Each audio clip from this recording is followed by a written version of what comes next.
mulai.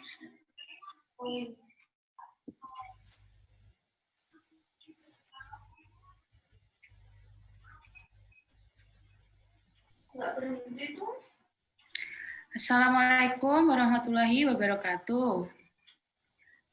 Salam sejahtera untuk kita semua. Yang terhormat Bapak Tri Prabowo SKP MSc selaku pembicara webinar Sehat dan Produktif di Era New Normal.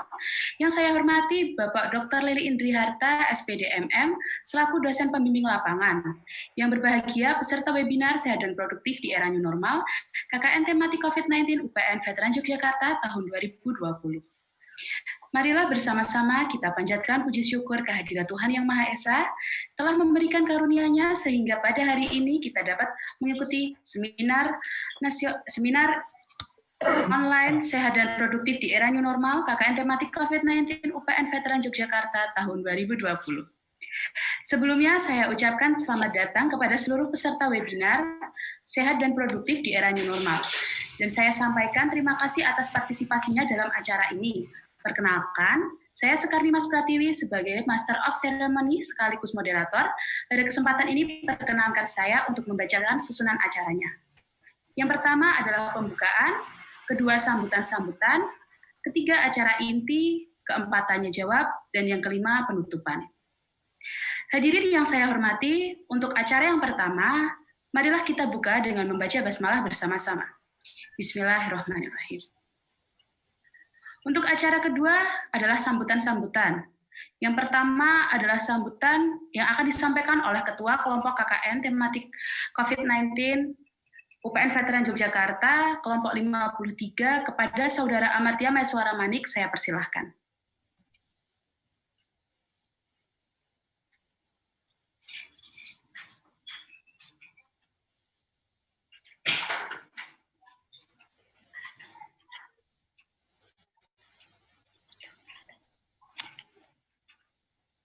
Assalamualaikum warahmatullahi wabarakatuh.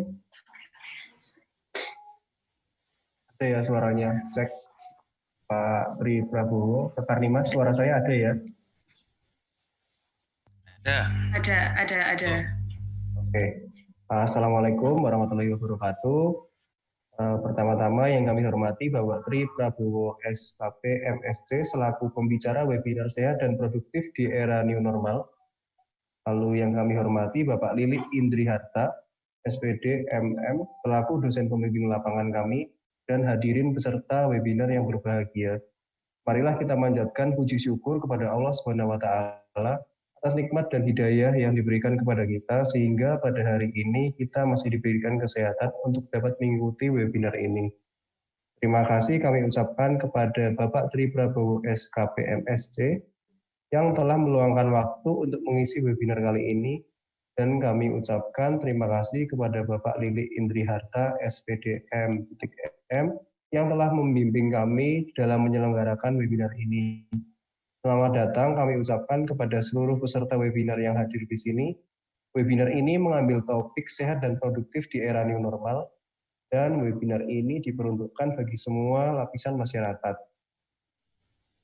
Webinar sehat dan produktif di era new normal ini sangat penting mengingat kebijakan pemerintah yang menetapkan new normal untuk menghadapi pandemi ini. Kita harus senantiasa waspada terhadap pandemi ini dan juga tetap produktif agar pandemi ini cepat berakhir. Akhir kata, jika ada kekurangan dalam penyelenggaraan webinar ini, kami mohon maaf. Selamat mengikuti webinar, semoga bermanfaat untuk kita semua. Assalamualaikum warahmatullahi wabarakatuh. Terima kasih kepada Saudara Amartya Maeswara Manik yang telah memberikan sambutannya. Acara selanjutnya adalah sambutan yang akan disampaikan oleh dosen pembimbing lapangan KKN T7253B kepada Bapak Dr. Lili Indriharta SPD MM, saya persilahkan. Assalamualaikum warahmatullahi wabarakatuh. Selamat siang dan salam sejahtera untuk kita semua. Pada siang hari ini, Minggu 26 Juli 2020, adik-adik KKN UPN Veteran Yogyakarta, Angkatan 72, kelompok 53, akan menyelenggarakan kegiatan webinar kesehatan dengan tema sehat dan produktif di era new normal. Puji dan syukur selalu kita panjatkan kepada Tuhan Yang Maha Esa atas rahmat dan hidayah-Nya sehingga kegiatan webinar pada siang hari ini dapat berjalan dengan baik dan lancar. Kemudian atas nama institusi saya mengucapkan terima kasih yang setinggi-tingginya kepada Bapak Tri Prabowo, Sarjana Keperawatan, MSc, dosen Poltekkes Kementerian Kesehatan Yogyakarta, dan sekaligus beliau sebagai Ketua DPW Persatuan Perawat Nasional Indonesia Provinsi DIY atas kesediaan menjadi narasumber pada webinar siang hari ini. Dan yang terakhir, ucapan selamat dan apresiasi yang luar biasa kepada adik-adik KKN kelompok 53 atas kerja keras dan kerja ikhlasnya sehingga dapat menghasilkan karya yang sangat hebat. Demikian yang dapat saya sampaikan. Mohon maaf apabila ada yang kurang berkenan. Semoga Tuhan selalu melindungi kita semua. Selamat berkarya pada adik-adik KKN kelompok 53. Kalian memang hebat.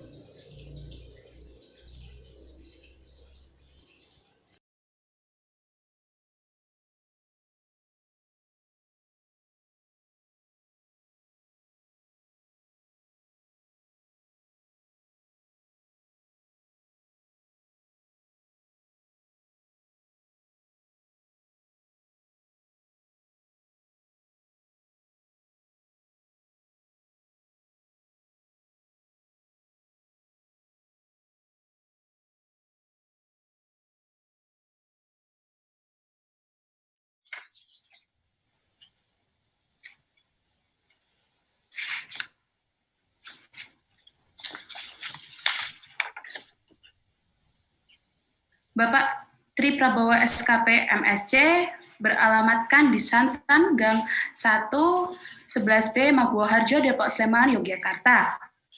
Pendidikan yang pertama adalah Akper Depkes Yogyakarta, Akta 3 IKIP Bandung, Lambton College Kanada, PSIK FK Unpad, Akta 4 IKIP Yogyakarta, S2 Kedokteran Klinis FK UGM.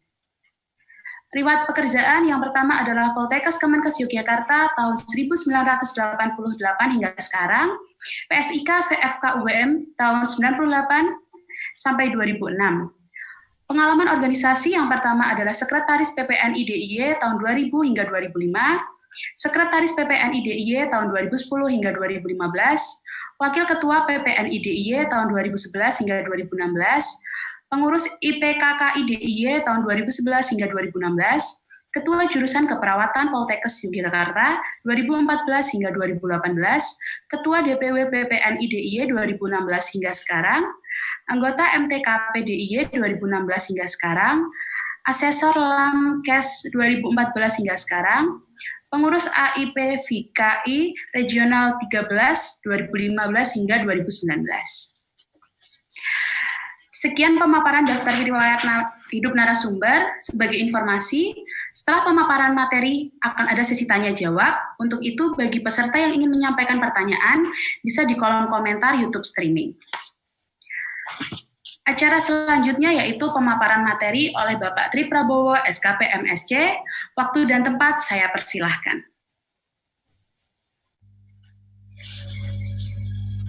Baik, terima kasih Mbak Sekar. Bismillahirrahmanirrahim.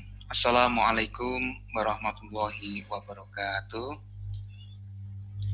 Salam sejahtera untuk kita semua. Om Swastiastu, Namo Buddhaya, salam kebajikan. Selamat siang, salam sehat, dan salam tangguh untuk kita semua. Yang saya hormati Bapak Dosen Pembimbing Lapangan UPN Veteran, Bapak Dr. Lili Indri Harta SPDMM, kemudian juga yang saya banggakan dan saya yang berbahagia, para mahasiswa KKN dari UPN Veteran Yogyakarta, juga bapak-bapak, ibu-ibu, adik-adik di mana saja berada yang saat ini menyaksikan live streaming YouTube.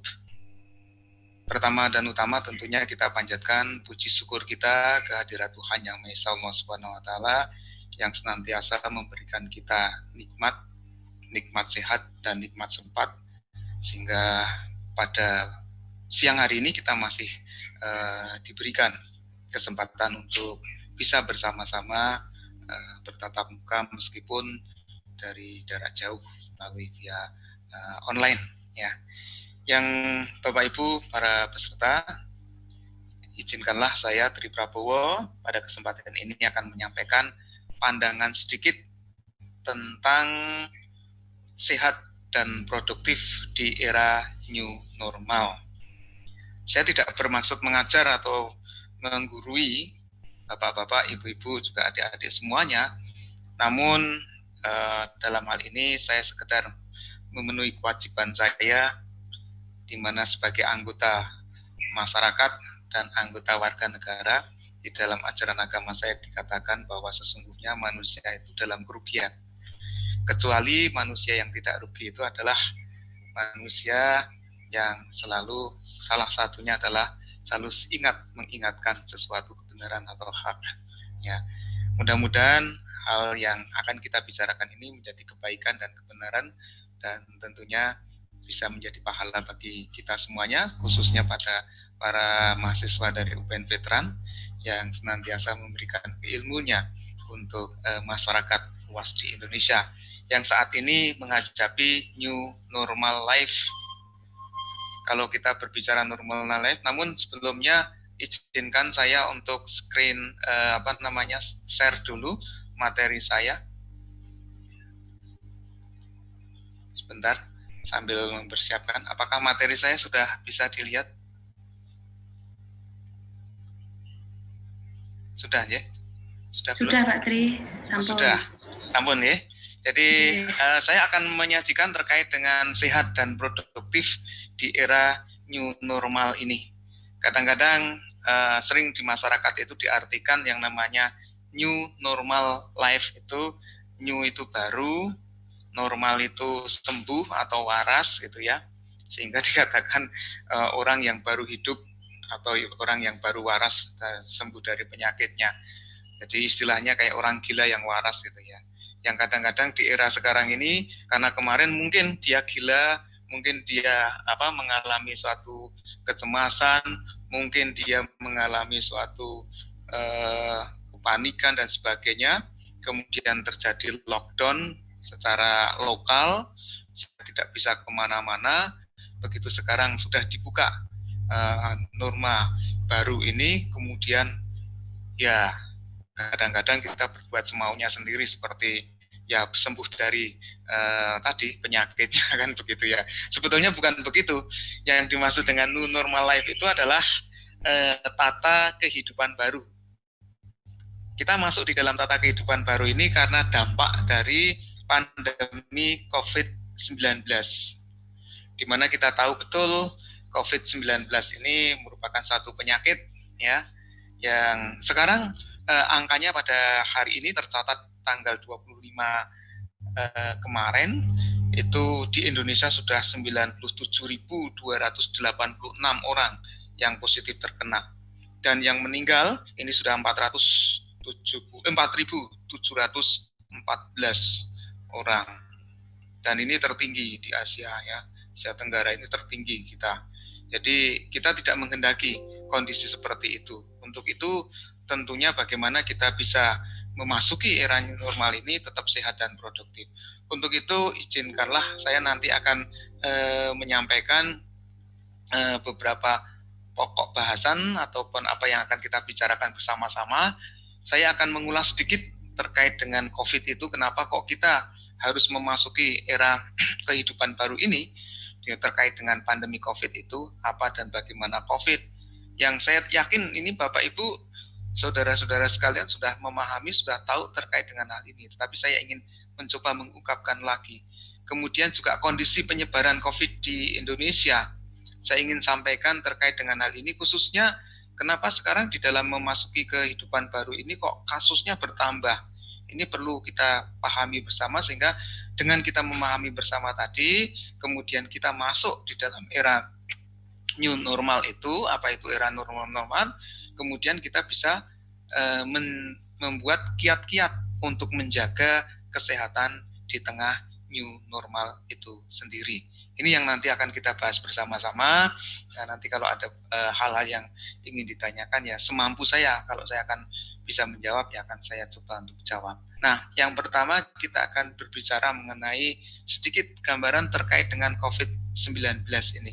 Dan saya yakin Bapak Ibu, saudara-saudara sudah paham dengan COVID-19 ini.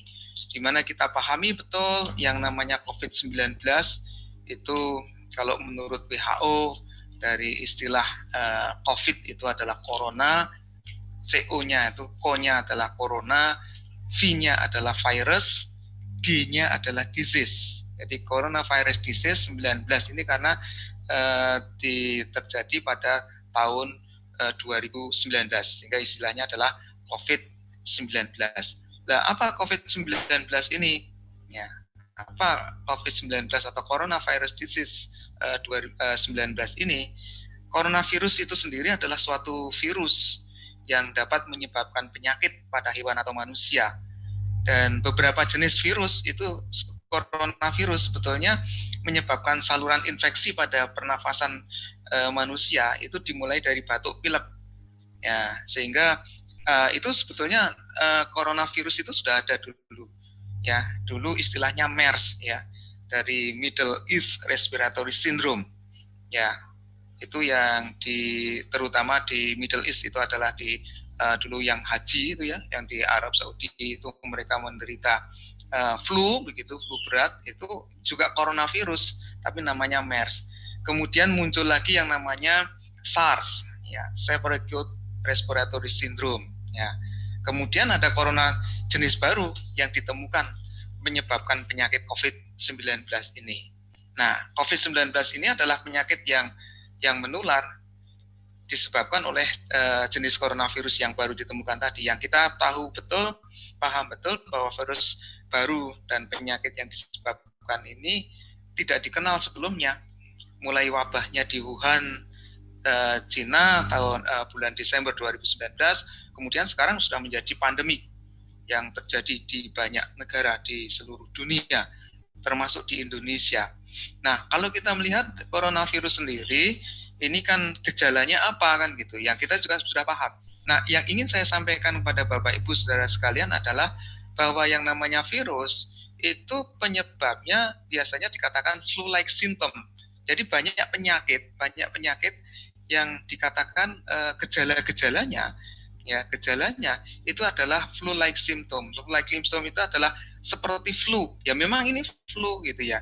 Tetapi nanti flu, ada flu biasa, ada flu yang kaitannya sama corona kan gitu ya. Nah, gejala-gejala yang paling umum adalah demam, suhu badan yang meningkat atau demam. Karena hampir semua penyakit itu kan disertai dengan demam. Demam itu sebetulnya adalah mekanisme di mana tubuh kita itu mencoba untuk melawan penyakit, sehingga bakteri, virus atau jamur itu kemudian oleh tubuh itu dipanaskan, ya. Nah, itu sebetulnya untuk mematikan mikroorganisme, baik itu jamur, virus ataupun bakteri yang masuk ke dalam kita, termasuk virus ini. Maka kemudian disertai yang muncul adalah gejala demam tadi, ya, atau suhu yang tinggi. Kemudian juga disertai batuk yang kering, ada rasa lelah, dan gejala yang lebih jarang dimungkinkan dialami beberapa pasien meliputi ada rasa nyeri dan sakit, kemudian ada hidung tersumbat, sakit kepala, ada juga yang konjungtivitis, ada yang sakit tenggorokan, ada yang diare, kemudian ada yang merasa kehilangan rasa penciuman misalnya gitu. Ada juga yang mengalami bintik-bintik di kulit atau ruam gitu. Nah ini, atau mungkin perubahan warna dari jari dan tangannya. Nah gejala-gejala yang dialami ini bersifat ringan dan muncul secara bertahap. Beberapa orang menjadi terinfeksi hanya memiliki gejala-gejala ringan saja. Dan sebagian besar sebetulnya 80% orang yang terinfeksi itu berhasil pulih tanpa perlu perawatan khusus.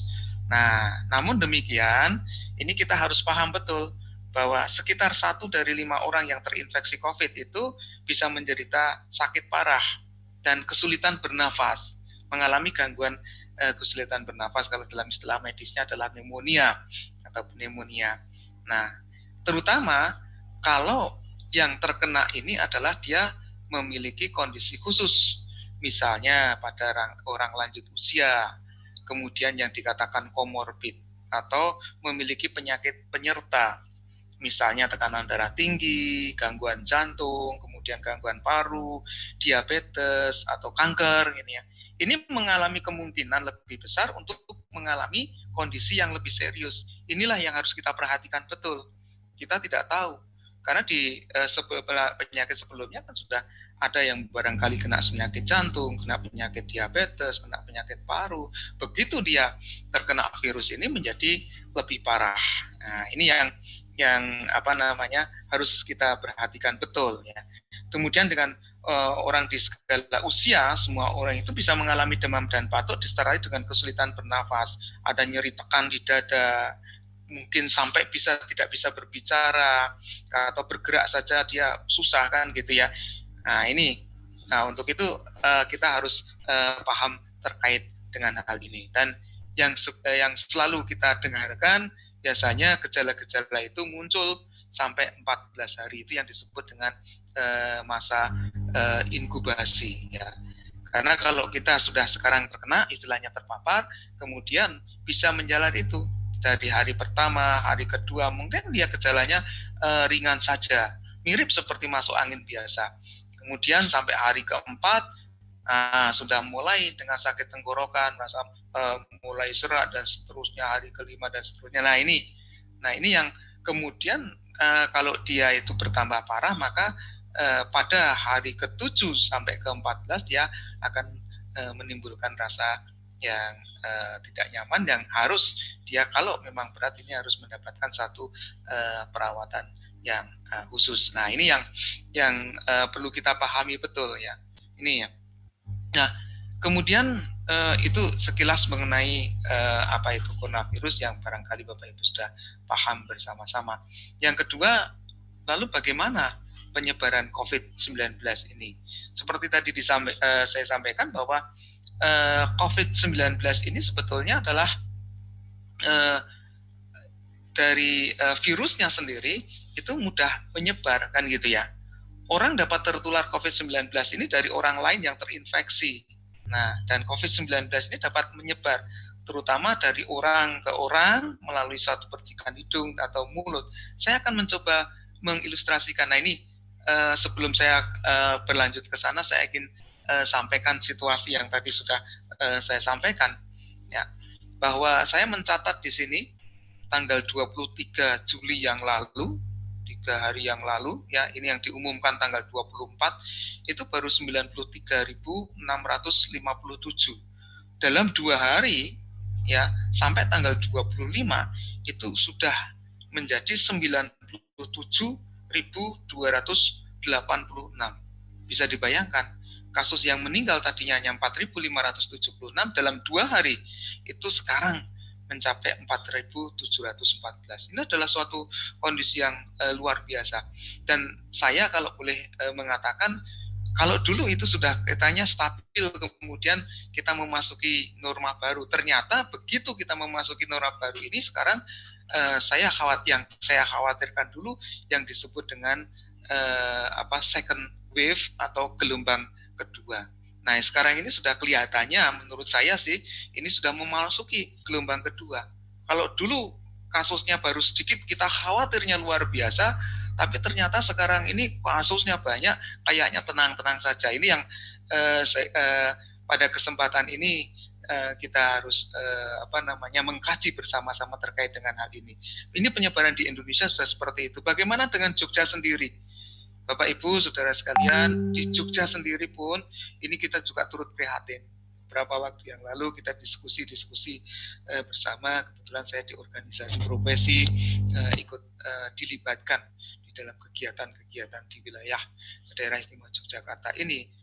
Saya catat bahwa 2 hari yang lalu itu masih 519 di Yogyakarta ini. Ya, sebelumnya itu terjadi lonjakan juga. Nah, dalam 2 hari yang saya katakan di Jogja sendiri, sekarang kasusnya itu sudah 536. Jadi lonjakannya luar biasa. Ya, ini setiap hari jumlahnya selalu bertambah. Ini yang menjadi keprihatinan kita bersama-sama. Nah, yang ingin saya sampaikan supaya nanti bisa memahami bersama, supaya kita bisa menjaga adalah kenapa ini bisa menyebar. Saya ilustrasikan atau saya gambarkan bagaimana COVID-19 ini terkait dengan penyebarannya. Ini menjadi penting yang harus betul-betul kita pahami, ya, yang betul-betul kita pahami terkait dengan hal ini. Ya, saya gambarkan begini. Misalnya ada 4 orang ini ya. Gampangannya adalah kita sebut saja A, kemudian B, kemudian C, dan kemudian D. Si A, si B, si C, si D ini untuk memudahkan saja, ya. Itu memudahkan saja. Nah, kita mulai A misalnya. A ini karier, A ini pembawa. Dari A ini dia memiliki virus, gampangannya begitu. Jadi A ini dia memiliki virus, tetapi keberadaannya ini keberadaannya mudah untuk dilacak. A ini bisa tidak tahu bahwa dirinya kena, ya, bahwa dirinya terjangkit. Si A ini terjangkit, kemungkinan dia tidak kena. Kenapa? Karena tadi saya katakan bahwa ini juga disebabkan karena kondisi imunitas kita atau kekebalan kita. Ketika orang itu kekebalannya bagus, dia tidak menunjukkan gejala, tetapi di dalam dirinya itu ada virus. Virus yang ada di dalam dirinya itu kemungkinan dia bisa menyebarkan kepada orang lain. Nah, misalnya A tadi, gampangannya saja A ini adalah orang yang dia sudah kena virus, tapi dia tidak tahu. Kemudian dia pergi kemana-mana ke seluruh Indonesia, kan sekarang itu kita ilustrasikan atau kita umpamakan, dia pergi mau menemui seseorang yaitu si C. A ini mau menemui C, misalnya A itu katakanlah dari Jakarta. A orang Jakarta yang mau menemui si C itu orang Jogja, kan gitu, orang Jogja. Nah, kemudian si A ini dia sudah kena penyakit tapi dia nggak tahu. Kemudian dia datang ke Jogja menggunakan, katakanlah bisa kereta, katakanlah dia bisa menggunakan angkutan umum, misalnya katakanlah gampangannya pakai bis begitu, atau pakai kereta, pakai bis misalnya begitu ya. Nah, kemudian di dalam perjalanan ini si A ini bisa berpapasan atau bisa bertemu di tempat-tempat umum dengan si B. Ya, jelas kalau di tempat umum kita bisa bertemu dengan orang lain. Kalau di dalam kereta kita bisa ketemu dengan penumpang-penumpang yang lain, misalnya katakanlah penumpang yang lain itu si B. Ya, mungkin dia di airport, mungkin dia di tempat bis, mungkin dia tempat ibadah, mungkin dia di rest area, atau mungkin di supermarket dan sebagainya. Nah, tentunya si B ini ya harus kita waspadai. Tidak begitu lama kemudian dari Jakarta si A ini sampai di Jogja, yaitu ketemu dengan si C. Akhirnya apa yang terjadi? Karena A itu nggak tahu tapi dia positif, C juga nggak ngerti. Nah, ngobrol-ngobrol begitu. Sudah bisa dipastikan bahwa si C ini akhirnya juga tertular. Si C itu siapa? Bisa saja dia menemui keluarganya. Si A ini kan bisa saja menemui keluarganya, misalnya C itu katakanlah keluarganya. Atau kalau dia C itu temannya, ya si A tadi menemui temannya, atau mungkin kolega kerjanya, tetangganya, atau supirnya, atau dan sebagainya. Ya, jadi istilahnya di sini yang sudah terkena bisa A sama C. Nah, jadi dalam hal ini kalau C sendiri ketika nanti dia di Jogja kemudian sakit, dia bisa ditelusuri yang dikatakan tracer. Ya, dia bisa ditelusuri. Si C itu ketemu sama siapa? Katakanlah, oh saya barusan ketemu sama si A. Nah, si A bisa tahu karena dia koleganya atau dia temannya atau mungkin dia keluarganya. Sehingga mudah didatangi gitu ya. Nah, ini ya, kita tetap melacak yang disebut dengan tracer. Tapi yang jadi permasalahan apa? Yang jadi permasalahan adalah ketika dia si A tadi dari Jakarta ke Jogja, dia ketemu dengan si B, ketemunya tadi kan di di tempat umum atau di kan itu, yang kemudian B ini tertular, nah gitu ya. B ini kemungkinan besar akan menunjukkan gejala dia dalam 2 minggu ini. Kalau B ini kan kita nggak tahu nih, B itu siapa, sehingga dia mungkin penumpang yang lain, penumpangnya turun di Surabaya atau penumpangnya turun di tempat yang lain atau mungkin dan sebagainya, dia mampir kemana. B ini kan nggak ngerti. Ya, B yang tadi ketularan dari si A tadi, ya ini kita tidak dapat melacak ya B ini karena A dan C sendiri tadi kan tidak kenal, dia hanya ketemunya kan di tempat-tempat umum ini. Sementara si B sendiri dia juga tidak menyadari bahwa dirinya itu sudah tertular dari si A tadi. Dia tidak sadar bahwa ketika ada di tempat umum ketemu dengan A, itu dia tertular. Akhirnya si B ini kan misalnya dia juga pergi kemana, ketemu orang lain dan sebagainya. Jadi bisa dipastikan apa? Kalau B ini ya itu ketemu dengan katakanlah dengan D. Ya. Tadinya si D, katakanlah gitu ya. Tadinya si D itu di rumah saja. Lalu kebetulan si D, wah saya pengen ke mall atau saya pengen ke, misalnya kalau dia orang Jogja, saya pengen ke Malioboro kan gitu. Kebetulan di Malioboro ketemu si B kan gitu. Ya, berpapasan atau kemudian ngobrol-ngobrol dan sebagainya. Ya. Nah, akhirnya apa yang terjadi? D ini dimungkinkan ketika dia berpapasan atau bertemu, ini akan menjadi orang seperti B. Dia akan tertular. Yang dikatakan B2. Sehingga yang dikatakan B2 ini kemungkinan akan menjadi lebih banyak lagi karena dia bertemu dengan orang banyak. Di mana dia bisa terjadi? Bisa di kerumunan massa, dia bisa pergi ke pasar, mungkin di dalam lift, di tempat ibadah, di tempat antrian barangkali, mungkin kalau sekarang ini ya jogging bareng atau olahraga bareng dan sebagainya. Bisa saja itu terjadi kondisi seperti ini. Nah, inilah yang menyebabkan penyebaran itu menjadi tidak terkendali. Ini yang perlu kita waspadai saja. Kenapa kemudian pemerintah menyampaikan bahwa kita di rumah saja, jaga jarak, itu ya. Kita dapat melacak siapa saja si B, sehingga karantina, pengobatan, dan dapat dilakukan secepatnya. Dan juga dengan di rumah saja dan sebagainya itu bisa menghilangkan kemungkinan banyak D itu menjadi B2 tadi sebetulnya. Waktu itu kan dikatakan begitu. Jadi akhirnya kita itu diminta untuk di rumah, kemudian dilakukan mandiri dan sebagainya, bekerjanya juga di rumah. Pada waktu itu kan seperti itu yang dilakukan oleh pemerintah. Ini sebetulnya adalah menghilangkan penularan semaksimal mungkin tadi dan juga mengurangi jumlah kematian. Nah, saya ingin singgung sedikit Bapak Ibu, yang tadi ada kasus-kasus ya. Dulu istilahnya itu adalah istilah PDP, karena tadi penyebaran itu kan PDP itu adalah pasien dalam pengawasan. Yang sekarang istilahnya sudah ganti baru, tidak PDP tadi, kasus suspek istilahnya ya.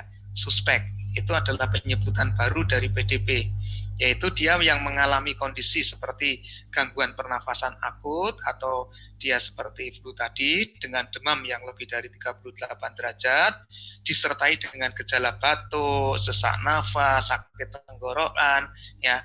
Kalau dia suhunya di atas 38 derajat Celcius, dia juga ada batuk, dia ada sesak, ada sakit tenggorokan, ya mungkin dia mengalami pneumonia ringan, itu bisa disebut dengan istilah suspek. Kalau dulu istilahnya adalah PDP. Nah, atau barangkali ini dia bisa meninggal dengan gambaran klinis yang seperti COVID-19, tapi tidak ada pemeriksaan laboratorium. Jadi dia bisa saja dia sakit yang lain, tapi gejalanya sama seperti COVID-19. Nah, karena dia ada panasnya, dia ada sesak napasnya, mungkin ada dia mengalami pneumonia, ya. tapi kemudian dia meninggal, padahal dia tidak ada virusnya, itu juga bisa dikategorikan sebagai suatu suspek. Ini yang kadang-kadang jadi permasalahan juga di beberapa daerah. Ini mudah-mudahan tidak terjadi di Jogja. Di beberapa daerah kan dia sakit, itu kan kita dengan gejala yang hampir sama, kita menyamakan bahwa itu seolah-olah meskipun hasil tesnya itu belum ada, tetapi yang bersangkutan itu kemudian dirawat dan dirumat gitu kalau meninggal, ya pemulasaraannya itu dianggap sebagai orang COVID, padahal tidak. Nah, ini yang kadang-kadang keluarganya juga tidak terima. Saya ini tidak ada hasil laboratoriumnya, tapi itu yang disebut dengan suspek sebetulnya ya. Nah, ini jadi kriteria suspek itu apabila dia mengalami saluran pernafasan akut atau infeksi saluran pernafasan akut pada 14 terakhir dan sebelum timbul gejala memiliki riwayat perjalanan yang dilaporkan ke transmisi lokal tadi. Atau suspek itu adalah orang yang mengalami salah satu tanda gejala ISPA dan pada 14 hari terakhir sebelum timbul gejala memiliki riwayat kontak. Sehingga kalau ada kontak kemudian dia mengalami kondisi batuk dan sebagainya, maka ini juga bisa dikatakan suspek. Ya, gitu. Ya, kemudian juga ada orang yang mengalami infeksi saluran pernafasan akut yang berat, ya membutuhkan perawatan di rumah sakit ya. Tapi ini penyebabnya lain, ya. Tapi gambaran klinisnya meyakinkan, ini juga disebut dengan suspek. Kemudian juga ada yang disebut dengan probable. Probable ini adalah kasus yang diartikan kondisi seorang yang masih suspek COVID, ya, dengan bergejala COVID-19, namun belum ada hasilnya menunjukkan statusnya, apakah dia positif atau negatif. Sehingga ini untuk memastikan itu menunggu pemeriksaan laboratorium. Nah, ini yang jadi permasalahan kalau yang bersangkutan itu meninggal, kemudian pemakamannya disesuaikan dengan kategori COVID, kadang-kadang masyarakat atau keluarganya tidak terima, ya, karena memang belum ada hasil positifnya, padahal dia sudah probable tadi. Nah, ini juga. Lalu ada kasus konfirmasi. Kalau kasus konfirmasi itu adalah dulu istilahnya adalah OTG, orang tanpa gejala. Ya, ini berbeda dengan suspek dan probable itu. Kalau kasus konfirmasi itu orang yang atau mungkin jenazah yang sudah menjalani tes COVID-19, PCR-nya sebagai bukti sudah didapatkan hasilnya positif, itu sudah konfirmasi, itu memang positif ya. Ini sudah ini konfirmasi itu positif ya. Nah, kategori kasus konfirmasi ini ada dua nih.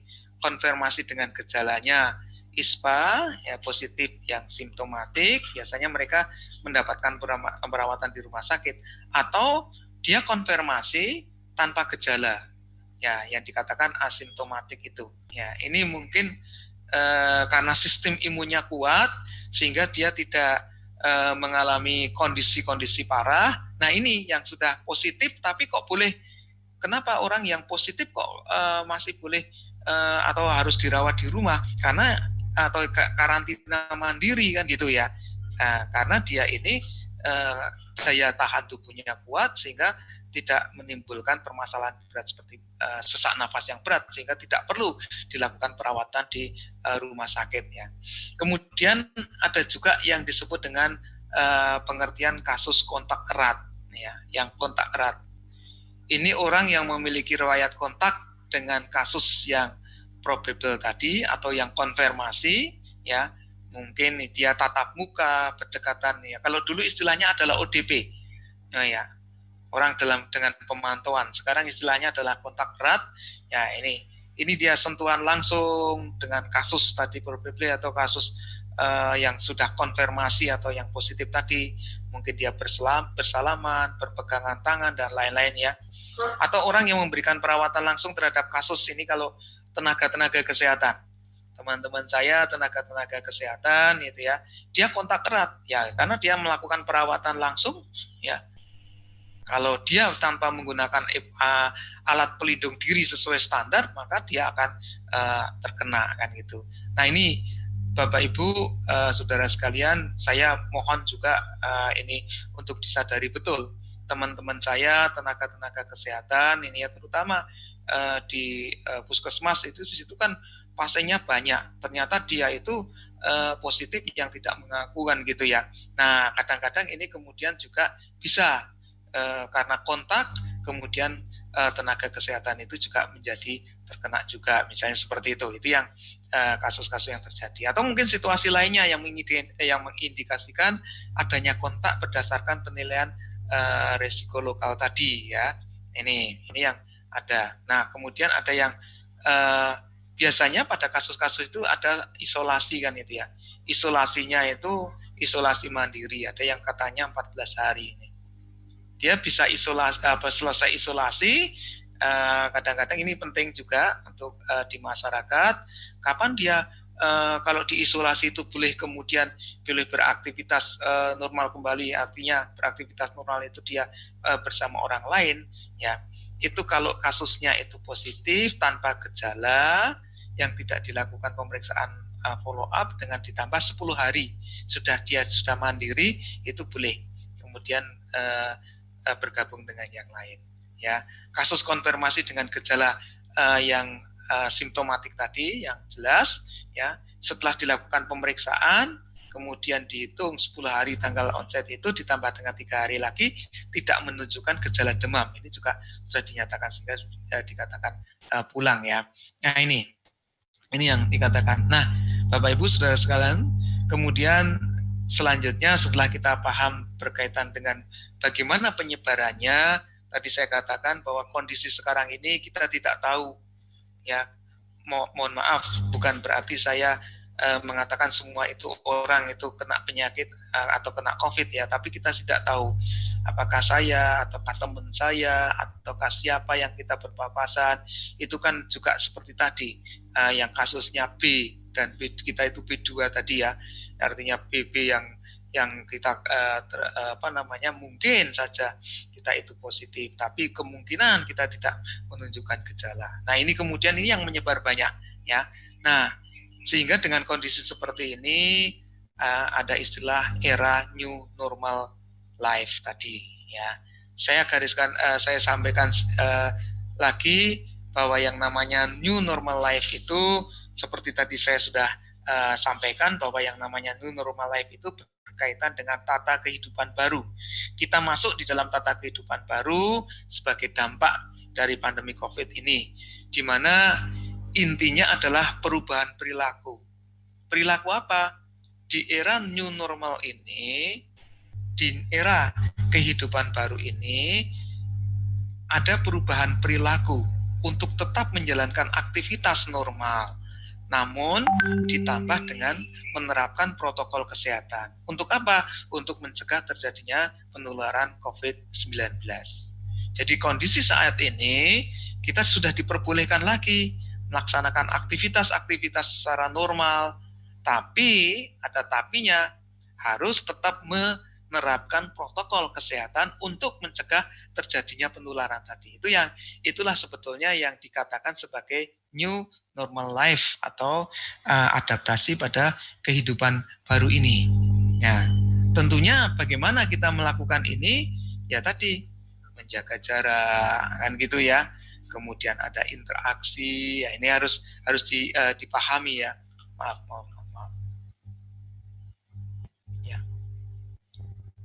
Ya, ini ada beberapa yang harus dilakukan di dalam new normal life itu, antara lain kita diminta untuk menjaga jarak, pembatasan interaksi, ya. Jika harus di tempat umum, ya kita gunakan masker, kita menjaga jarak, kan itu ya. Kemudian kita menghindari kerumunan, ya, menghindari bepergian di tempat wisata, meskipun di tempat wisata sekarang sudah dibuka. Namun demikian, ya kita harus berhati-hati. Kemudian jangan pergi ke luar negeri atau keluar kota di mana zonanya mereka masih zona merah, bahkan hitam dan sebagainya. Kita jangan ke sana dulu ya. Kemudian tidak menerima tamu untuk berkunjung kan gitu ya. Nah, kalau memang menerima tamu ya harus menjaga jaraknya.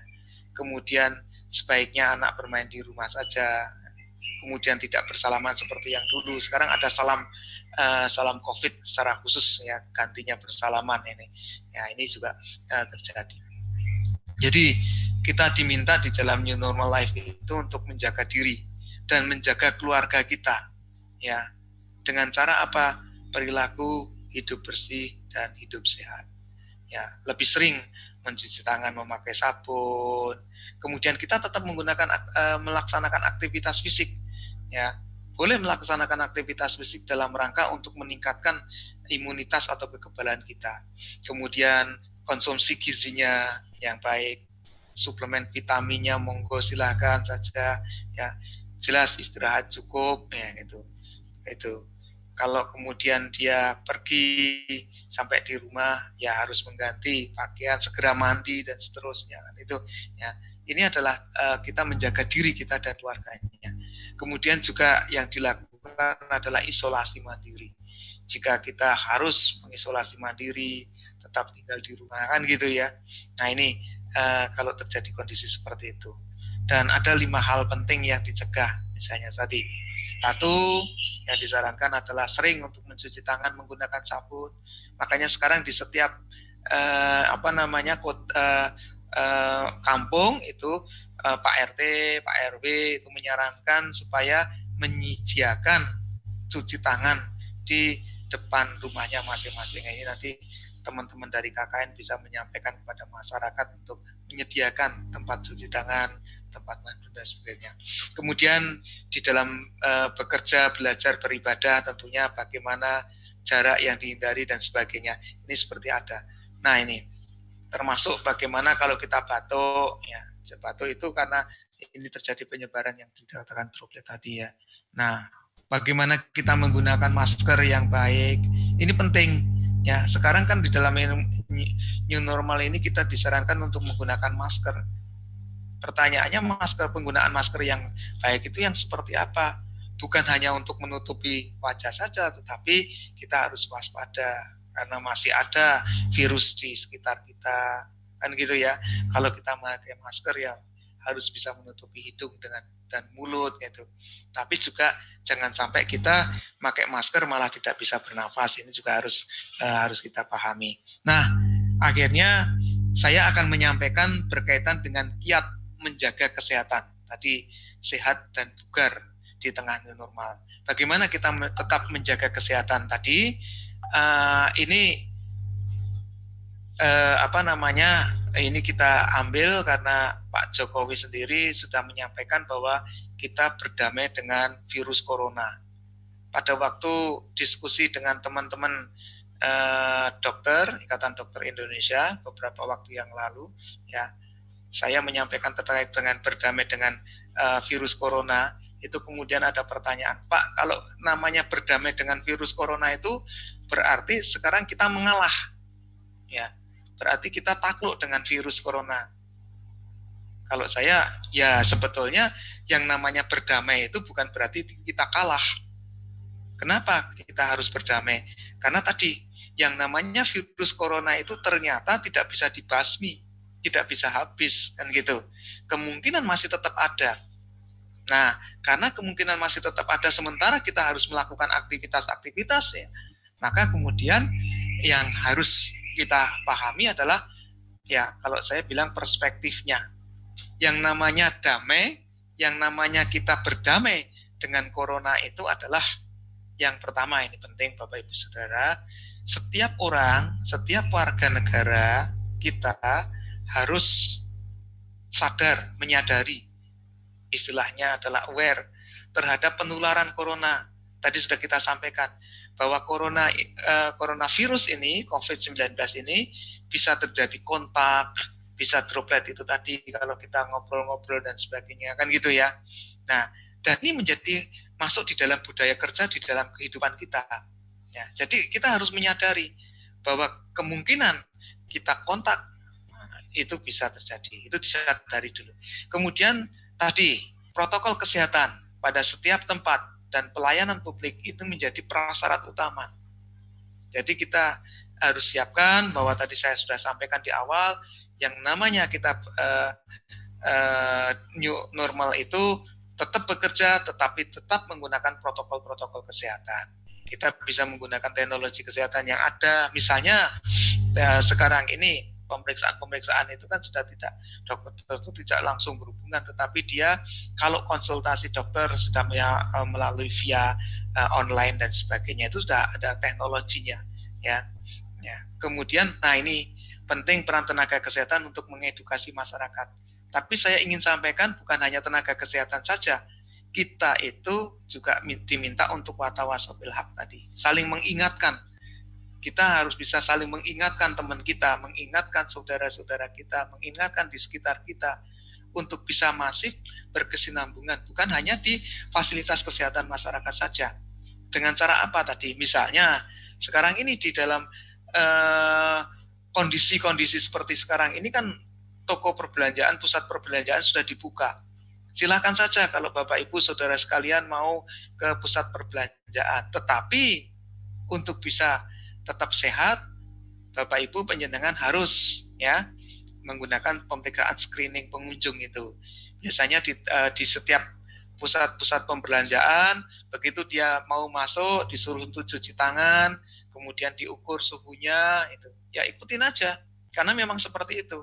Nanti kalau suhunya di atas 37,5 itu, nah tadi kemungkinan dia akan terjadi sesuatu, ya silakan saja untuk tidak masuk di situ supaya tidak terjadi penularan.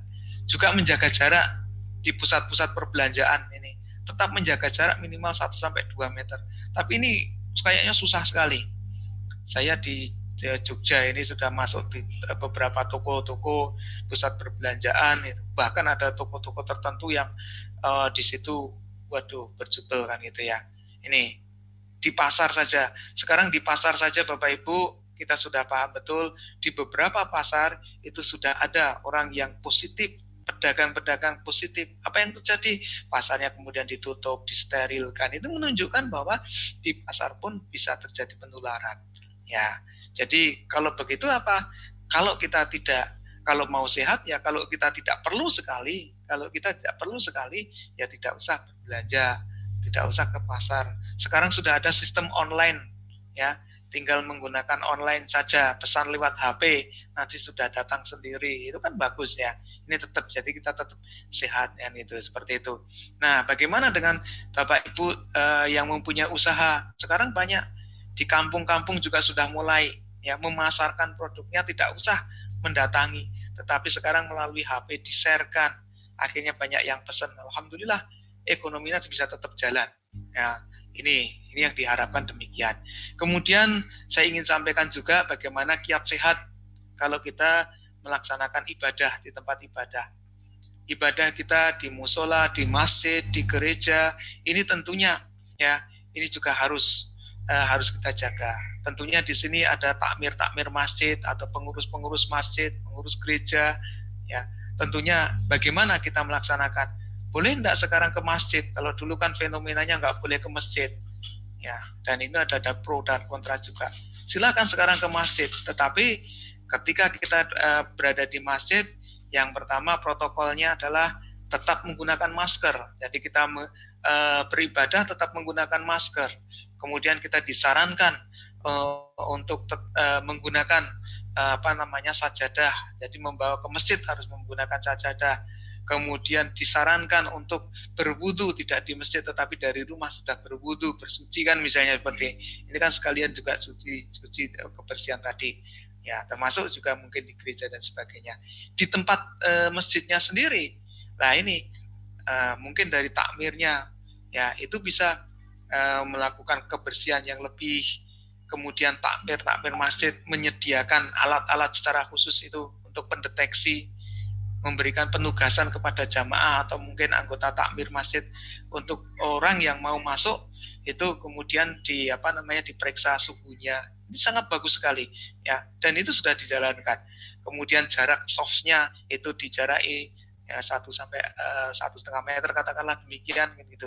Nah, ini kondisi-kondisi seperti ini jadi sehingga kita tetap sehat dan kita tidak bisa melaksanakan itunya. Kemudian yang berikutnya kiat sehatnya ketika kita berolahraga. Nah, Ini beberapa waktu yang lalu juga di Jogja ini terjadi kondisi di mana begitu tadinya itu tidak boleh olahraga, ketika ini dibuka new normal life ini, kemudian tempat-tempat olahraga terutama goes ini luar biasa. Ya, sekarang ini semuanya bahkan mereka tidak menggunakan, ada yang tidak menggunakan masker, ya selfie dan sebagainya. Nah bagaimana kiatnya supaya kita tetap olahraga, dan memang harus olahraga supaya tetap sehat? Bagaimana? Ya, yang pertama kita bisa melakukan olahraga secara mandiri. Bapak Ibu silahkan melakukan olahraga secara mandiri, senam melakukan sendiri, kemudian bersepeda ataupun tidak bergerombol istilahnya begitu ya. Kita beri jarak saat ingin berolahraga di dalam kelompok. Kalau memang bareng dengan teman-temannya silahkan, tetapi tidak bergerombol langsung, tetap menjaga jarak. Sebisa mungkin kita menghindari kerumunan dan lokasi keramaian. Permasalahannya kadang-kadang kalau kita berolahraga tapi kemudian juga selfie malah berkerumun. Ini ya yang tidak disarankan. Dan tetap menggunakan masker saat diperlukan. Ya, tapi kita tidak perlu menggunakan masker kalau olahraganya berat. Karena juga ada ya, saya menggunakan masker malah sesak nafas. Kalau sudah seperti itu, ya tidak usah menggunakan. Jadi kalau misalnya bersepeda, kita ngontel ke wes, kemudian kok rasanya nggak enak, nggak nyaman, ya dibuka aja sedikit. Ya, nggak masalah itu. Tapi nanti begitu sudah nyaman lagi, maskernya digunakan lagi, kan gitu ya. Jadi jika olahraganya berat, memang kita tidak dianjurkan untuk memakai masker, justru malah akan membahayakan. Nah, kemudian olahraga juga sesuai dengan kemampuan kita, jangan memaksakan diri ya. Kemudian disarankan juga untuk tetap membawa botol minuman dan hand sanitizer. Karena di saat sekarang seperti saat ini salah satu cara pencegahannya adalah kita dianjurkan untuk minum banyak, minum air putih yang banyak, itu penting sekali untuk menjaga kebugaran dan juga untuk mengurangi kondisi-kondisi COVID ini ya. Kemudian menggunakan hand sanitizer ya itu.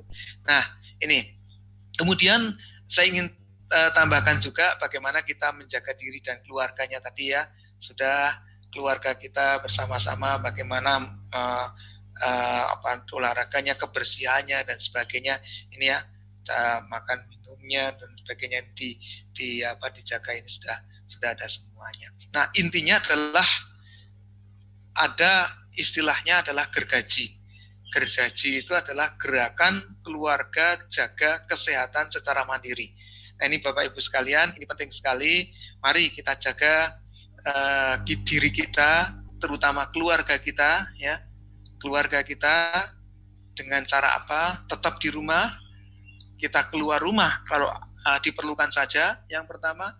Kemudian yang kedua, kita tetap menjaga jarak dan menghindari kerumunan-kerumunan. Kemudian kita tetap melaksanakan perilaku hidup sehat. Tadi mencuci tangan dengan air sabun yang mengalir. Kemudian daya tahan tubuh kita tingkatkan. Kita menggunakan masker kan gitu ya. Nah, kemudian juga mendengarkan dan mengikuti himbauan pemerintah di dalam upaya pencegahan penyakit. Ini sampai di kampung-kampung ini kan juga ada satgasnya COVID. Ya, Bapak Ibu, saya yakin di seluruh Jogja, di mana-mana sekarang itu di tempat kita itu ada satgas COVID yang dikoordinasi oleh Pak RT, Pak RW setempat yang memberikan informasi-informasi. Ini semuanya kita harus ikutin, turuti. Ya, kenapa ini penting untuk menjaga? Mungkin tidak hanya keluarga kita, tetapi juga lingkungan tetangga-tetangga kita. Ya. Dan yang berikutnya adalah kita selalu berdoa kepada Tuhan Yang Maha Esa, Allah Subhanahu wa Ta'ala. Kita berdoa mudah-mudahan pandemi ini bisa cepat selesai. Dengan cara apa? Dengan cara sendiri-sendiri, atau kalau di masjid bareng-bareng misalnya gitu. Dulu ada sistem online misalnya, bareng-bareng melakukan zikir dan seterusnya. Silakan. Intinya kita tetap berdoa, mudah-mudahan Tuhan itu segera mencabut pandemi ini. Mudah-mudahan Allah Subhanahu wa Ta'ala kemudian tidak menularkan menyebarkan COVID ini kembali ke seperti yang kita tidak harapkan, dan kemudian kita bisa menjadi sehat ya.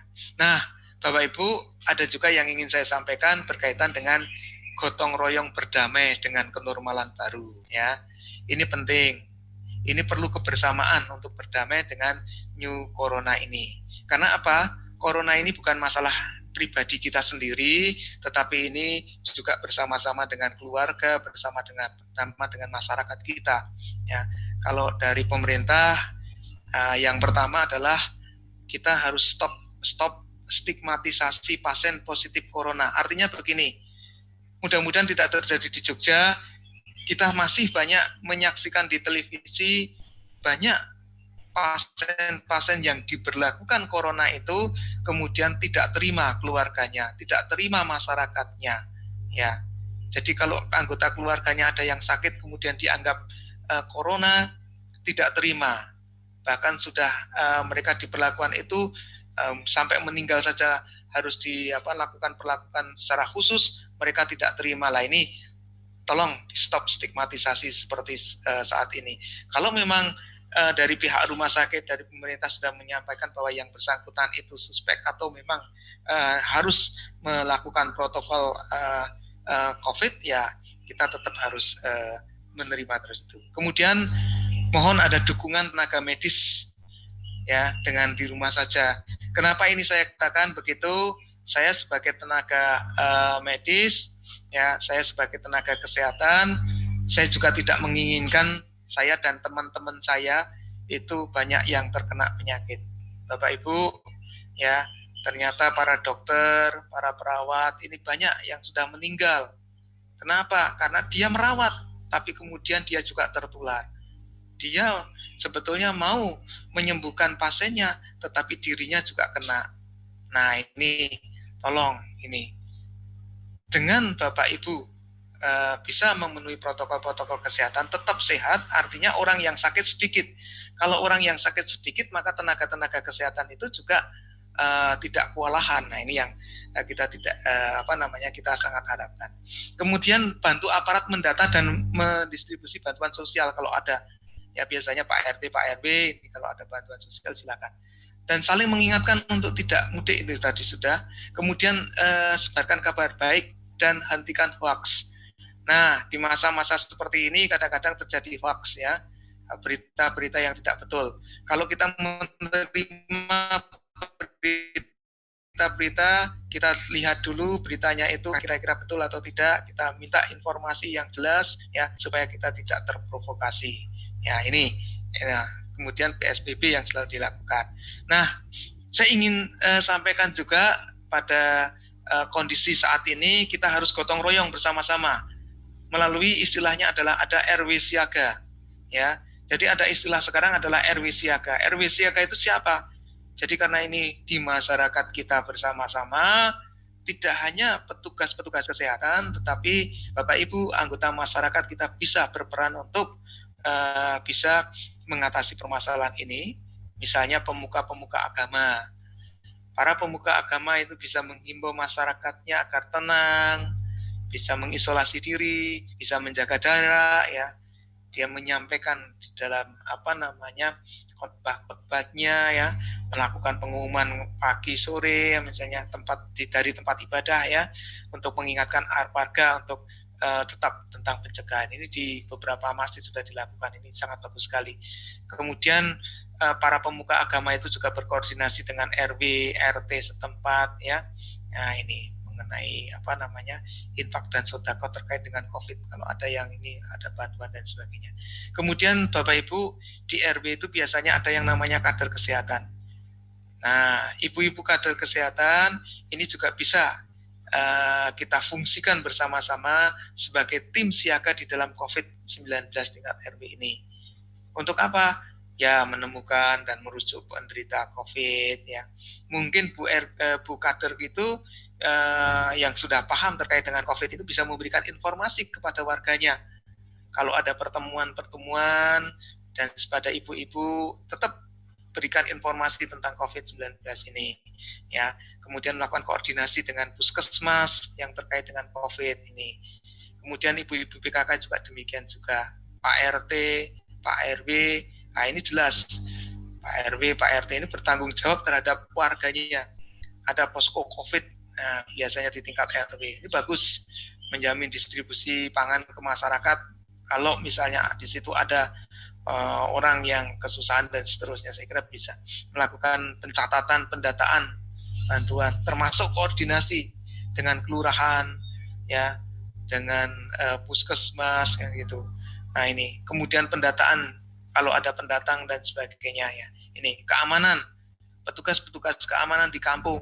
Ini juga memastikan bagaimana di tempat Bapak Ibu sekalian, masyarakat itu tidak berkumpul, tidak menjalankan isolasi, dia bisa menjalankan isolasi di rumah dengan baik, gitu ya. Nah ini penting, ya. Kemudian seluruh warga jelas kita minta partisipasinya sebagai relawan sesuai dengan kebutuhan. Apabila memang itu dibutuhkan kebersihan dan sebagainya, itu tentunya juga berperan di dalam mencegah penyebaran COVID, ya, dengan cara apa tadi? Isolasi diri, menjaga jarak, melakukan pola hidup bersih dan sehat. Itu adalah kiat kita semua agar kita tetap hidup sehat, ya. Jadi sekali lagi saya juga menyampaikan kepada Pak RT, Pak RW di dalam mencegah COVID ini memang bisa berkoordinasi dengan dinas-dinas terkait, ya, seperti dinas kesehatan, kemudian memantau masyarakat untuk selalu menjaga jarak, menghimbau agar tetap di rumah saja, menggalang donasi kalau memang dibutuhkan, mengajak untuk melakukan giat bersih hidup sehat, menggunakan masker dan sebagainya. Nah ini ada beberapa peran relawan ini, termasuk para mahasiswa ini bisa menjadi relawan-relawan dalam mencegah COVID. Caranya seperti apa? Membantu menyebarkan informasi kepada masyarakat, khususnya tentang isolasi diri, mengedukasi dan memberikan dukungan psikologis di dalam mengurangi kepanikan. Jangan kita malah menambah, ya, kepanikan dari warga. Ini kemudian juga memberikan dukungan pada anggota masyarakat yang melakukan isolasi diri, ya, mungkin membantu menyalurkan kebutuhan pokok masyarakat jika dibutuhkan. Nah ini bagi relawan medis jelas memberikan dukungan pada petugas kesehatan di dalam petugas, ya. Nah saya kira itu barangkali beberapa hal yang berkaitan dengan bagaimana kiat untuk bisa tetap produktif, kita bisa melaksanakan kegiatan-kegiatannya, melaksanakan tugas-tugas kita, tetapi tetap kita memiliki daya tahan tubuh yang baik, artinya ya kita memiliki kesehatan. Barangkali itu Bapak Ibu, saudara-saudara sekalian yang bisa kami sampaikan. Mungkin mudah-mudahan tidak ada diskusi, tapi kalau ada diskusi ya saya persilahkan begitu. Demikian Mbak Sekar yang bisa saya sampaikan. Baik, terima kasih kepada Bapak Tri Prabowo SKP MSc yang telah menyampaikan materi. Semoga bermanfaat bagi seluruh hadirin semuanya. Acara selanjutnya yaitu adalah sesi tanya-jawab. Saya akan membacakan beberapa pertanyaan dari peserta webinar dan saya persilahkan kepada Bapak Tri Prabowo untuk menjawabnya. Untuk yang pertama ada 3 pertanyaan, Bapak. Yang pertama dari Novi Umami. Bagaimana cara kita bisa mendiagnosis pasien yang asimptomatik, padahal asimptomatik sendiri adalah artisan tidak ada gejala? Monggo Bapak. Memang jadi kalau yang asimptomatik tadi tidak ada itu kan tidak, simptom itu tidak ada. Simptom itu adalah kumpulan gejalanya, tidak ada gejala. Nah, bagaimana kita bisa mendiagnosis? Diagnosisnya itu memang yang pasti adalah melalui pemeriksaan yang disebut dengan swab, ya. Jadi kalau kita asimptomatis itu adalah pemeriksaan melalui swab. Karena prinsipnya begini, pemeriksaan itu kan ada 2 ya. Yang sekarang ada itu kan ada rapid test, kemudian ada juga yang disebut dengan PCR, ya. Rapid test itu sebetulnya adalah berkaitan dengan pemeriksaan darah. Ini hanya untuk mengetahui, bukan rapid test itu bukan mengetahui bahwa dia positif COVID atau negatif, tidak. Tetapi istilahnya bukan positif negatif, tetapi dia istilahnya itu kalau rapid test itu adalah apa namanya, jadi lupa ya. Ya, jadi kalau di dalam rapid test itu dia karena yang diperiksa itu adalah daya tahan tubuhnya ya, antibodinya. Ya. Kemudian dia menunjukkan kalau dirinya itu misalnya peningkatan antibodi kan gitu ya, itu adalah reaktif atau non reaktif. Jadi kalau reaktif, misalnya katakanlah ada rapid test kok reaktif itu belum tentu dia COVID, karena mungkin dia olahraga yang berat juga bisa, sakit yang lain ya, dia sakit yang lain itu juga bisa reaktif gitu. Tapi paling tidak itu ada bisa mendiagnosis. Jadi menggunakan rapid test. Makanya sekarang ketika dalam perjalanan itu minimal menggunakan rapid test. Tapi untuk menentukan yang paling tepat ya, yang paling tepat adalah sebetulnya adalah menggunakan PCR itu ya. Jadi sekali lagi yang asimptomatis ini kan memang kita tidak mendiagnosisnya ya tadi. Kalau kita misalnya katakanlah kalau kita itu bertemu dengan orang lain yang kita belum pernah ketemu, kita tidak istilahnya paranoid ya, tetapi istilahnya kita menjaga. Kemudian kita mencoba, apakah misalnya contohnya saya nih, saya kemarin 2 hari itu bersama teman-teman dari Surabaya, itu yang datang ke tempat saya ada 7 orang. Ya, kita interaksi dari pagi sampai sore. Ya itu juga ada rasa parno di kita gitu, karena kita ada satu kegiatan yang bersama-sama dengan mereka. Kenapa? Zona sana ini kan zona merah kan gitu ya. Malah bahkan kemarin itu saya tanyakan kemarin zona merah. Nah, bagaimana supaya, karena mereka itu orang-orang yang saya katakan mungkin asimptomatik. Maka yang kita bisa diagnosis adalah diri kita. Setelah bertemu mereka, saya merasakan sesuatu yang tanda dan gejala itu atau tidak. Atau barangkali kita kemudian mendiagnosis, oh udah, untuk mencegah terjadinya segala sesuatu, saya harus mempertahankan daya tahan tubuh saya, misalnya begitu. Nah ini, karena saya sudah kontak dengan orang-orang yang ada di zona merah tadi. Gitu ya, Mbak Novi, seperti itu mendiagnosisnya. Oke. Baik, terima kasih Bapak. Untuk pertanyaan yang kedua, dari Devika Maidina. Seorang positif tanpa disadari dan tidak ditangani oleh tenaga medis, apakah orang positif itu dapat sembuh dengan sendirinya? Dengan imun yang bagus atau kesembuhan pasien positif itu harus ditangani oleh tenaga medis? Monggo ya. Bapak. Terima kasih. Jadi sudah saya sampaikan tadi bahwa COVID-19 ini, ya, terutama yang positif, itu kan ada yang menunjukkan gejala, istilahnya itu ada gejala ringan, gejala sedang, dan gejala berat. Ya, kalau gejala ringan itu dia demam, batuk, pilek, itu dikatakan flu-like symptom. Ya, dengan kondisi seperti itu tanpa pemberat, maka sebetulnya gitu, daya tahan tubuh kita itu bisa melawan. Ya, kita itu diberikan Tuhan itu imunitas, kekebalan. Jadi Allah itu sudah memberikan kita daya tahan tubuh, kekebalan untuk melawan penyakit.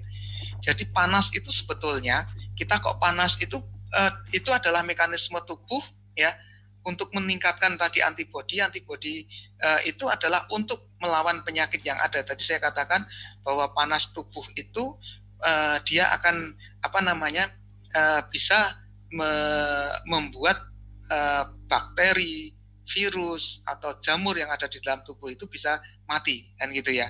Nah itu kalau itu bukan infeksi ya, tapi dalam kondisi panas tubuh, suhu tubuh yang meningkat. Nah itu sekali lagi daya tahan tubuh kita itu ketika kondisi ringan, sekali lagi kondisi ringan itu sebetulnya kita bisa tidak perlu ditangani oleh tenaga medis. Makanya tadi kemudian bisa isolasi mandiri.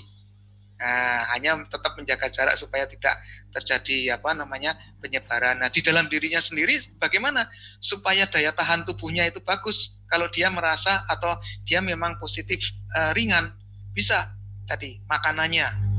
Karena virus sampai saat ini belum ada obatnya. Ya. Itu kita sadari, semua jenis virus HIV, AIDS dan sebagainya, itu virus itu belum ada obatnya. Loh, sekarang diobati apa, Pak? Ya sekarang memang sudah ada antivirus, tapi antivirus khusus untuk COVID belum ada. Bahkan vaksinnya kan juga belum ada. Nah ini, yang diobati itu apa? Yang diobati adalah tanda dan gejalanya. Kalau dia batuk, ya batuknya dikurangi, kan gitu. Nah, sambil yang paling penting adalah kekebalan tubuh tadi. Sekali lagi, kekebalan tubuh bisa dilakukan dengan apa? Pola makan yang baik, yang bernutrisi, yang protein tinggi, kan itu. Itu nanti bisa menambah daya tahan imunitas kita. Minum air hangat yang banyak, itu juga bisa mengurangi. Kemudian apa? Olahraga yang ringan, ya, stretching dan sebagainya. Olahraga itu akan meningkatkan daya tahan tubuh kita. Yang berikutnya apa? Nah, ini yang penting, tidak panik, tidak cemas. Karena orang yang cemas, orang yang panik atau ansietas, ya itu imunitasnya akan turun. Kalau kita stres, imunitasnya itu turun. Nah, ini. Jadi meskipun kita kondisinya positif, gejala ringan, kalau kita tetap optimis, ya kita tetap optimis, ya, daya tahan tubuh kita akan bagus. Ya, makanannya, olahraganya, tadi stresnya, yang terakhir apa? Doanya, kan itu jelas itu. Nah, beda dengan yang positif berat tadi ya. Kalau berat itu sudah ada disertai dengan sesak nafas. Sedang, berat, disertai dengan sesak nafas, ini memang harus dibawa ke fasilitas kesehatan. Jangan dibiarkan, ya.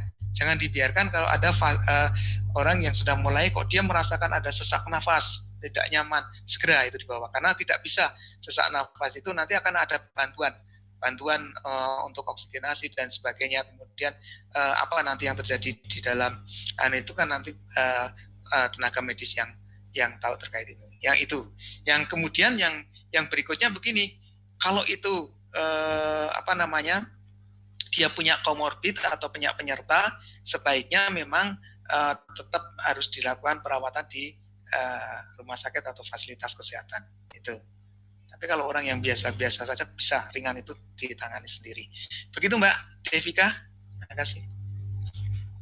Matur nuwun Pak Tri.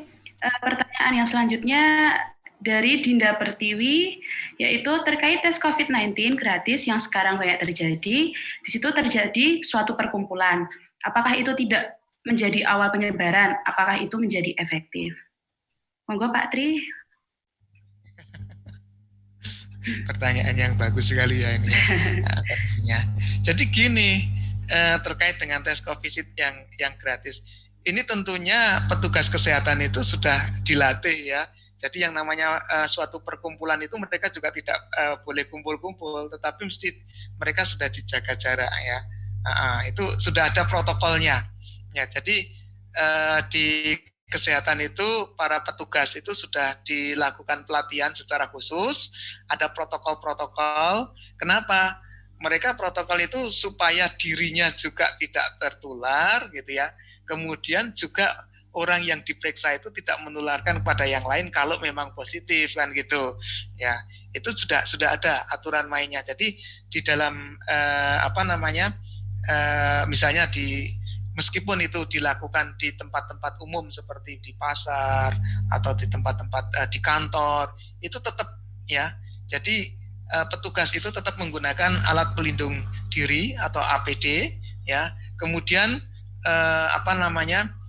mereka tetap menggunakan protokol jaga jarak. Jadi tidak kemudian bareng-bareng itu tidak ya. Nah, satu lagi kadang-kadang stigma yang jelek, mohon maaf, saya ingin sampaikan juga sekaligus di sini. Saya mewakili dari teman-teman tenaga kesehatan. Kadang-kadang ada hoax juga yang menyatakan bahwa jangan ikuti pemeriksaan yang umum itu karena apa? Mereka itu menggunakan sarung tangannya hanya satu berganti-ganti. Ya, kemudian itu bisa tertular. Kemudian jarumnya hanya satu gantian, itu tidak betul.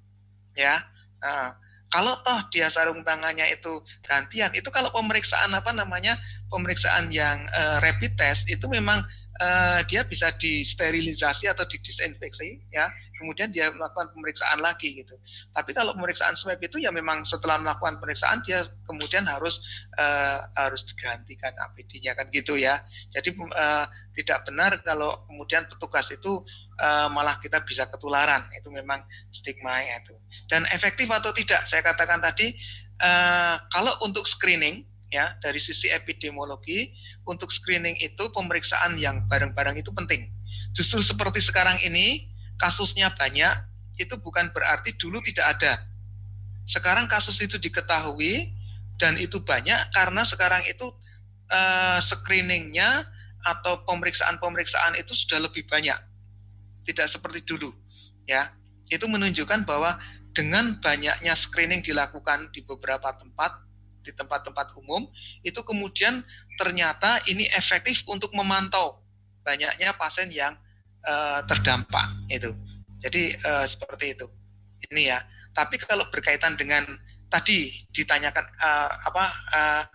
apakah rapid test itu efektif untuk mendeteksi COVID-19? Memang rapid test tidak untuk mendeteksi COVID-19, tetapi yang mendeteksi langsung itu adalah PCR gitu ya. Jadi rapid test itu sifatnya adalah reaktif atau non reaktif. Karena kalau dia reaktif kemungkinan besar dia COVID itu. Jadi kalau dia ikut rapid test kemudian reaktif, ini akan diteruskan. Tapi kalau negatif berarti tidak itu. Nah, seperti itu. Jadi efektivitasnya seperti itu. Begitu, Mbak. Terima kasih. Ya, matur nuwun Pak Tri, karena ini banyak sekali yang bertanya. Masih ada 2 pertanyaan terakhir, Pak. Yang pertama dari Farah Putri. Pertanyaannya adalah, jika seorang ibu hamil terkena COVID-19, apakah berpotensi menularkan virus tersebut ke janin? Seperti itu Bapak Tri, monggo. Wah, ini pertanyaannya yang berat ini. Apakah seorang ibu yang hamil terkena COVID-19, apakah berpotensi menularkan virus tersebut ke janin? Pemeriksaan yang informasi yang terakhir itu kan sekarang bahwa virus itu bisa ke seluruh tubuh gitu ya. Ternyata tidak hanya di saluran pernafasan saja kan itu. Nah, kalau seperti itu ya kemungkinan, tetapi belum ada bukti empiris atau satu penelitian khusus yang menunjukkan bahwa penularan itu langsung ke janin. Tapi potensi tetap ada. Karena sekarang sudah disampaikan bahwa namanya ternyata virus COVID itu tidak hanya di saluran pernafasan saja gitu. Ya, ini kalau seperti itu ya berarti kemungkinan ya berpotensi di janin sangat mungkin. Tetapi hasil evidence base-nya atau bukti ilmiahnya saya belum melihat terkait dengan ini ya. Mungkin kalau saya sudah tahu bukti ilmiahnya kita bisa sampaikan lagi. Kemudian ini yang langsung saja ya dari Mbak Diva Sahanaya. Ya, Mbak Diva Sahanaya mengatakan menanyakan apakah protokol kesehatan yang selama ini masyarakat jalani untuk kehidupan new normal sudah ideal untuk mencegah penularan COVID-19. Menurut saya, kalau protokol kesehatan yang disampaikan kepada masyarakat itu sesuai dengan standar WHO. Jadi WHO itu World Health Organization. Jadi itu adalah badan organisasi kesehatan sedunia. Nah, badan organisasi sedunia atau WHO itu menyampaikan terkait dengan protokol yang kemudian dikembangkan oleh pemerintah Indonesia melalui Kementerian Kesehatan. Apakah itu sudah ideal untuk mencegah? Kalau memang itu dijalankan, protokol kesehatan itu ideal. Permasalahannya, contohnya misalnya gini, menggunakan masker, itu kan memang untuk mencegah. Permasalahannya adalah dia menggunakan masker benar apa tidak. Itu. Kalau protokolnya kan penggunaan masker yang bagus itu harus menutupi hidung, harus menutupi mulut, kemudian tidak ada celah kan gitu. Ya, tapi kadang-kadang masyarakat itu menggunakan masker itu hidungnya masih kelihatan kan gitu ya. Atau diletakkan di bawah leher kan itu, atau malah di batuknya kita kan gitu ya. Jadi seperti itu kan jadi tidak efektif. Padahal sebetulnya penggunaan masker itu protokol yang memang harus dilakukan. Cuci tangan itu bagus. Tapi cara cuci tangan ini kadang-kadang kan kita tidak paham betul. Nah, makanya ada 6 cara untuk cuci tangan kan gitu ya. Itu kan ada ya, cara cuci tangan yang benar. Itu sebetulnya adalah efektif. Jadi begitu ya. Jadi program protokol kesehatan intinya yang selama ini itu memang sudah ideal. Tinggal kita, masyarakat kita menerapkan itu secara benar sesuai dengan yang disampaikan oleh pemerintah. Begitu ya, contoh-contoh tadi. Oke, makasih. Terima kasih banyak Bapak Tri atas waktu yang sudah diluangkan pada siang hari ini. Sebelum di penghujung acara, saya bacakan kesimpulan pada webinar hari ini, yaitu yang pertama adalah setiap orang harus sadar atau aware terhadap penularan corona. Yang kedua, protokol kesehatan pada setiap tempat dan pelayanan publik menjadi prasyarat utama. Yang ketiga, menerapkan protokol pencegahan COVID-19 saat di pusat perbelanjaan, selalu menjaga kebersihan masjid dan musola, berolahraga dengan tetap memperhatikan protokol pencegahan COVID-19, menerapkan gerakan masyarakat hidup sehat, dan yang terakhir adalah menerapkan gergaji atau gerakan keluarga jaga kesehatan mandiri. Saya selaku moderator mengucapkan terima kasih dan mohon maaf sebesar-besarnya jika sekiranya ada kata yang kurang berkenan di hati para hadirin dan dalam kelangsungan acara terdapat kekurangan yang disengaja maupun yang tidak disengaja. Kepada Bapak Tri Prabowo SKP MSc, saya ucapkan banyak terima kasih karena sudah meluangkan waktunya untuk mengisi acara webinar pada siang hari ini. Baik, sampailah kita sebelum ditutup, boleh saya menyampaikan closing statement? Nzih Pak, monggo. Kesimpulannya sudah dibacakan, terima kasih sekali. Ya, jadi sekali lagi di era new normal life ini atau di era kehidupan baru ini, kita diharapkan untuk tetap produktif, namun juga menjaga kesehatan. Kesehatan itu bukan segala-galanya, tapi tanpa kesehatan segala-galanya tidak ada artinya. Satu, itu yang ingin saya sampaikan. Sekali lagi, kesehatan bukan segala-galanya. Tapi kalau kita tidak sehat, segala-gala yang kita punya itu tidak bisa kita nikmati. Jadi kita jaga kesehatan kita. Yang pertama itu. Kemudian yang kedua, mencegah lebih baik daripada mengobati. Kalau kita sudah terkena COVID, apalagi ada penyerta, itu luar biasa sakitnya, kan gitu ya. Saya pun tidak ingin kan gitu. Nah, yang dilakukan apa? Mencegah lebih baik daripada mengobati. Jadi untuk mencegah ini bukan hanya diri kita pribadi, tapi dimulai dari diri kita pribadi, kemudian tolong ini sampai ke masyarakat di sekeliling keluarga kita, masyarakat sekeliling kita, untuk tetap melakukan pencegahan supaya kita tidak terkena. Mungkin itu yang bisa kami sampaikan, kurang lebihnya mohon maaf. Ya, saya akhiri, billahi taufiq wal hidayah. Assalamualaikum warahmatullahi wabarakatuh. Matur nuwun, Mbak. Terima kasih banyak Bapak Tri Prabowo atas waktu yang sudah diluangkan. Kemudian sebelum saya menutup acara siang hari ini, saya akan mengumumkan beberapa hal terkait dengan hadiah yang sudah kami siapkan pada siang hari ini. Ada 2 orang pemenang. Yang pertama adalah Farah Putri dan yang kedua adalah Novi Umami. Bisa menghubungi nomor yang nanti akan dituliskan di laman YouTube kita di komentarnya. Terima kasih. Sampailah kita di penghujung acara. Marilah kita tutup acara sehat dan produktif di era new normal KKN tematik COVID-19 UPN Veteran Yogyakarta tahun 2020 dengan mengucapkan tahmid bersama-sama. Alhamdulillahirrahmanirrahim. Terima kasih atas waktu yang telah diluangkan pada siang hari ini. Wassalamualaikum warahmatullahi wabarakatuh.